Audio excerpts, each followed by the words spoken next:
WhatsApp থেকে কিভাবে camera effect on করা যায় সেটি এখন আপনাদের দেখাবো। প্রথমে আপনারা হোয়াটসঅ্যাপ অ্যাপসে প্রবেশ করবেন। এবার সেটিংসে যাওয়ার পরে দেখবে প্রাইভেসি যে অপশনটি আছে, এই প্রাইভেসিতে আমরা ঢুকবো।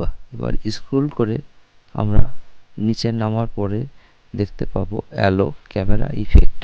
আমার যেহেতু ইফেক্টটি অন করা আছে সেহেতু এটি আমি অফ করে পুনরায় অন করে আপনাদের দেখাবো। এই ক্যামেরা ইফেক্টটি যদি অফ করা থাকে তাহলে আমরা ভিডিও কল করতে গেলে আমরা এটি পারবো না, সেহেতু এই অ্যালো ইফেক্টটি আমরা অন করে রাখবো। তাহলে আমরা হোয়াটসঅ্যাপে ভিডিও কল করতে পারবো।